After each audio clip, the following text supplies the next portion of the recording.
Hey, AP Statistics. So in this second part of 7.1, we're going to start to look at this bit of our learning targets, kind of the rest of the way, how to use a sampling distribution of a statistic to evaluate a claim about a parameter.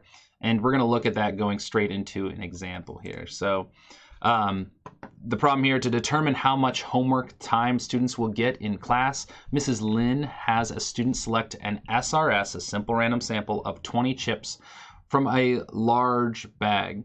The number of red chips in the simple random sample determines the number of minutes the class students get to work on homework.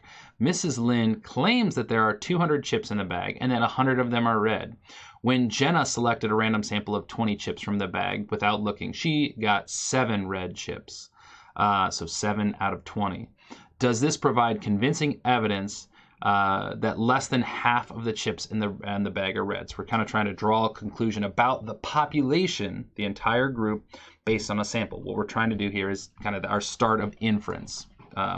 So what is the evidence that less than half of the chips in the bag are red? Well, her sample, and we were just kind of trusting the teacher for now, but her sample had 7 red chips out of 20. So that proportion, her sample proportion, p hat, is 7 out of 20.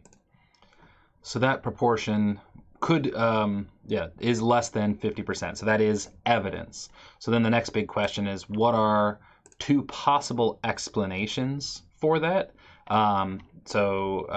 Being lower, that's 7 out of 20. So one possible explanation is that it's possible that Miss Lin is telling the truth and Chenna got a p hat that is less than 50 because of sampling variability. That was just chance, just happened to get a sample on the lower side of things. It is also possible that the other possible explanation is that Miss Lin is lying and less than half of the chips in the bag are red, and maybe it is closer to that 35% that we saw in the 7 out of 20. So a couple of possible explanations. What decision do we make, and how do we make that decision? That's a big part of what we'll be getting into in these next few chapters. So part C says there's 1 dot on the graph. For this same problem, we use technology to simulate choosing 500 simple random samples of size 20. So they repeated this 500 times. Not all the times, but 500. So this is something we'll do sometimes here. We'll have simulated sampling distributions.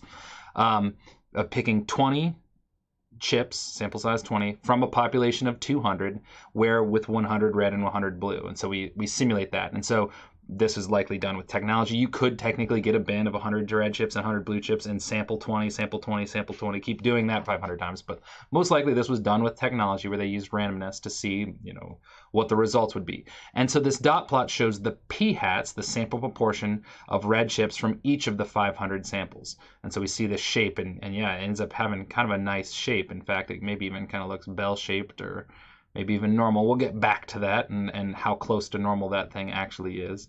But they want to kind of, to understand this sampling distribution, there's 1 dot on the graph at 0.8. Explain what that value represents. So there's 1 dot right here. That represents, in one sample out of our 500, the sample proportion of red chips, the proportion that came out of those 20, was 80%. So they must have got 16 out of 20. 80% of the chips were red in 1 out of the 500 samples. So pretty unlikely, but it did happen. And so then, there's that. And then what we want to ask ourselves is, would it be surprising, would it be shocking that we would get a sample proportion of 7 out of 20 or smaller? What's the probability that we would get a sample proportion that low, even though the population proportion, the parameter, is 0.5? And so justify your answer. So we see that most of the time our sample proportions are right at that population parameter, 50%. But sometimes we're a little higher, sometimes we're a little lower. Our sample proportion was down at 35%. And so we're in that bar right there. And we see that happens, right? It's not this one, it's not beyond the range of possibility, or this one that only happens, once or whatever. It happens. We can't actually calculate it. We don't have a scale on the y-axis. We can't calculate how frequently, but that happens, and so it's plausible that it's sampling variability. So no, there were many samples that simulated had the sample proportions had less than or equal to 0.35, and so we're not particularly surprised to get a sample proportion that low. And so based on your previous answers, is there convincing evidence that less than half of the chips in the large bag are red? Explain your reasoning. No, because it isn't that surprising to get a sample proportion that low just due to sampling variability. We aren't convinced that less than half the chips in the bag are red. We can't be sure of that conclusion. This is kind of an inconclusive result, right? Our sample proportion was lower, so there was some evidence, but it wasn't strong enough evidence. Does it prove that the teacher's telling the truth? No, it doesn't do that either. We don't know that it was 100 and 100, but it's plausible, it's believable. If we got a result that was way low and we only had 10%, 15%, somewhere in 20%, that would be really unlikely due to chance, and that we'd say, man, that's really unlikely. And at some point, it's theoretically possible that I would get no red chips, like 0 or 100% red chips, but it's just so unlikely that we say, yeah, we don't think that is true, that original claim, and that this is something we would be ready to reject based on how unlikely that result is. All right, so the idea of the sampling distribution is to take many samples from the same population, collect the value of the statistic from all the samples, and display the distribution of the statistic. The dot plot shows the approximate sampling distribution of p hat, the sample proportion of red chips. So here we go. We've got our population distribution, and this is 100 red, 100 blue. That's our population distribution. And so we want to start to separate these ideas between, all right, that's one distribution. Then we take many samples. Each sample has its own distribution. Right, so one sample of 20 chips from those 200 had 12 blue and 8 red, and another sample had 9 blue and 11 red. And so we could repeat that. Notice that many ... dots. We could repeat that many times. So each sample distribution that's a different thing. They're going to vary. They're going to generally be kind of close to this, but with variability from that population distribution. Finally, we take all of those sample proportions and we get a third distribution, and this is the sampling distribution of p-hats, sample proportions.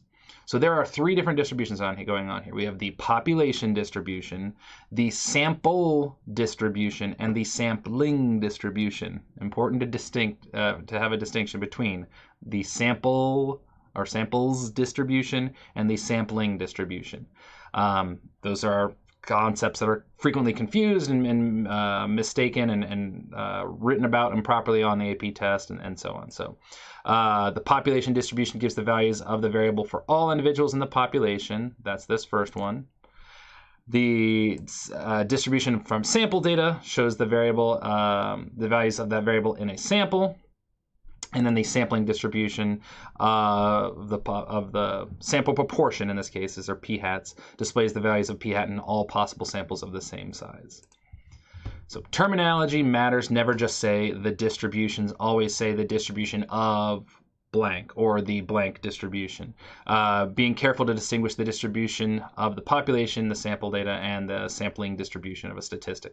Likewise, don't use ambiguous terms like sample distribution. That would probably mean samples distribution, but it can be confused, so we try and make sure we use like the sampling distribution, which could refer to the distribution of the sample data or sampling distribution of a statistic. You'll lose credit on the free response questions for misusing statistical terms. All right, and so kind of back to, I mentioned this in the last video, we want to get the idea of an unbiased estimator. A statistic used to estimate a parameter is an unbiased estimator if the mean of the sampling distribution is equal to the value of the parameter being estimated. So if we took all possible samples of 20 chips from the population and calculated a p-hat for each of these, for each sample, and found the mean of all of those p-hat values, we see that this center of this distribution, this sampling distribution, is at 0.5, which matches the population proportion. So that would be an unbiased statistic. P-hats, as long as we're using an unbiased sampling method, this is an unbiased statistic. But you can get bias in your sampling even if your sampling method is unbiased, just if that particular sample just does it, like I mentioned for range, and we're going to actually see that here in a second. So you can have biased statistics that aren't just because you had a biased sampling method. So in the sample heights example, we looked at the means. So that was that last example was proportions. So then let's look at means. And so the mean of the sampling distribution here. So we got samples of size 2, and we got their different means. And so the mean of the sampling distribution, the mean of those 6 dots, which is kind of weird, is 3.67, that should match the mean. And then so we saw that, and then the range of that population, and sorry, these are the ranges. I got that mistaken. So this one, the mean of our ranges, we got different ranges. We got a range of 1 when we picked the 2 that were close to each other. We had that one time we got that range of 7. So this is an example of a biased statistic. The range of our population is 7, and so this 3.67 is not close to the 7. So because the mean of the sampling distribution of the sample range, 3.67, is not equal to the value it is trying to estimate, the sample range is not an unbiased estimator of the population range.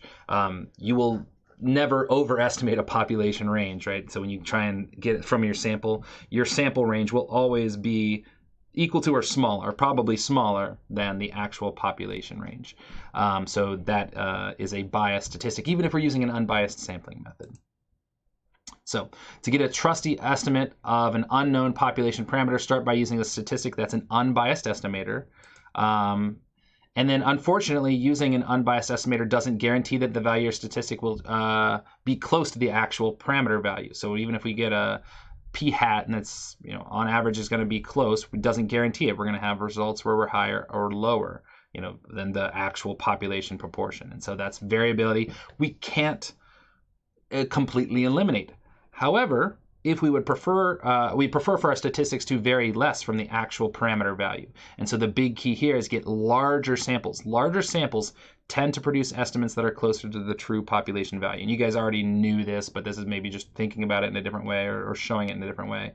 That if we get a larger proportion, instead of getting a sample of size 100, if we get a sample of size 1,000 from a population, we're going to vary less. All right, we're going to tend to be closer. And so that's one thing we can do. Sampling variability is always present, but we can reduce it by getting a larger sample size.